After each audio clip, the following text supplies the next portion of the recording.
it is Cassidy Sykes here reporting to you not live because I have to upload this video, so it won't be live, from Christchurch, New Zealand, which is where I always do my videos from because I live here.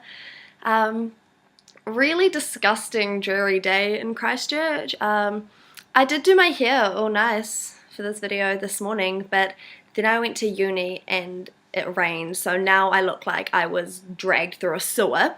Sorry about that, guys. But yeah, it is really nasty out there. It's really cold, and obviously raining. But yeah, so the other day I tried to do balayage nails, going from like a silvery colour to pink, and that did not work out for me, so I just painted over the one hand that I did in the like brighter colour, and so now I've got two different coloured hands. So yeah, so I don't know, I kind of like it. It's kind of weird. But basically, today I'm going to be doing a film review of Mr. Peabody and Sherman, which is the new kids movie that's out. I say kids movie, I mean animated comedy. The guy at the theatre when I bought tickets told me I wasn't allowed to call it a kids movie, so that's for you, guy at the cinema. So basically, this is a wee adventure that follows a tale of a like Nobel Peace Prize winning dog who can speak English, who adopts a young human boy. The story has two main plot lines, the first one being that of the young boy.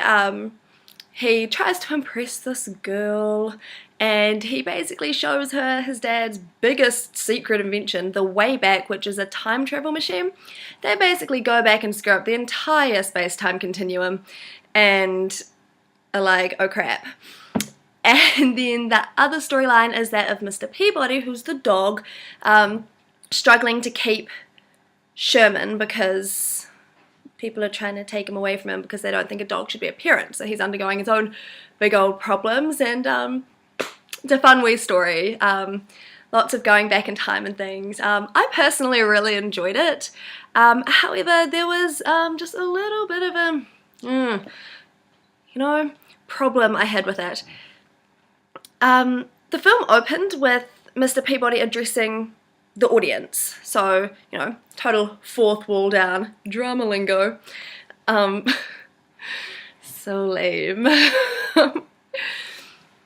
Yeah, and this wasn't a motif because they didn't go back to it later on, and it just really didn't fit or make any sense whatsoever, so I think they just would have been better to leave that out. I think it was totally unnecessary. It stated things that were stated quite blatantly elsewhere in the movie. Yeah, and there was also this scene that I thought was really unnecessary, where basically there was a wall of photos, and it was pretty much a timeline of Sherman's life, but it started from now and went backwards, and then you saw like a wee video of how and why Mr. Peabody adopted Sherman. But it was quite out of context, and it didn't make sense where it was. I think that it would have been better if they'd opened with that going the right way in a timeline, to really set up the story, and you're like, okay, I know who these people are, I know what's going on. But that's not what it was like. It kind of was added in later. It was, yeah, I thought it was quite odd.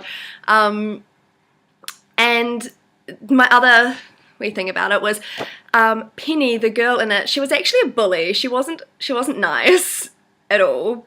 She was mean, and she pushed Sherman, and she got him to break all the rules and disobey orders, and yeah, basically the whole messing up of the space-time continuum was her fault.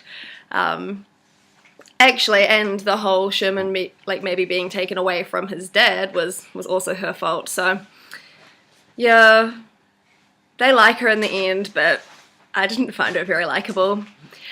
But despite all that, I did think it was a really entertaining movie. We had a full movie theatre, kids and adults, and there were some really funny children's bits, and I'm not kidding, these kids roared with laughter, especially when there's this moment where they fly out of the Sphinx's butt, and oh, as a child, that is the funniest thing in the world. But there was also quite educated humour, which I personally really enjoyed.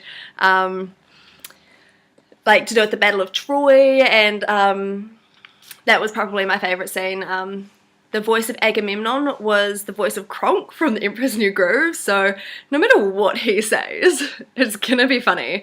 But yeah, humour to do with history, so you could tell that all the adults, I don't really count myself as an adult, but adults in the theatre really liked it as well. But yeah, didn't find Penny likeable, but I adored Sherman. Oh my goodness, I could just pick him up and take him home. He has like little ginger hair and these big glasses, and I could just, oh yeah, he was cute. He was so cute.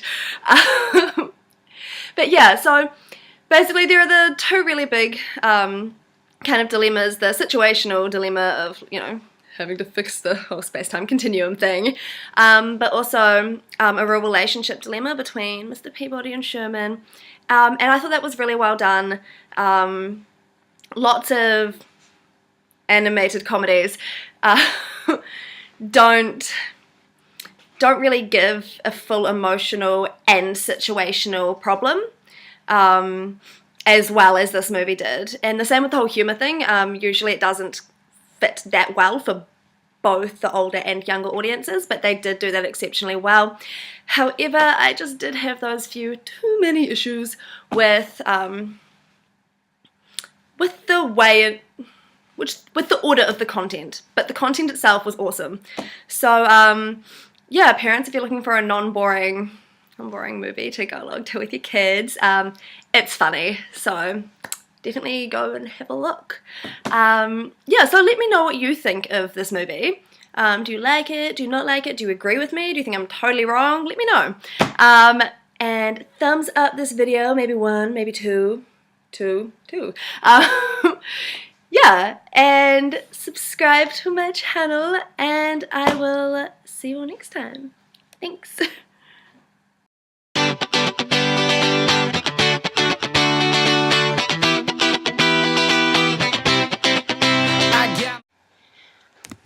Poor baby had an operation. He looks like a patchwork quilt. But he's safe, doll, and we love him.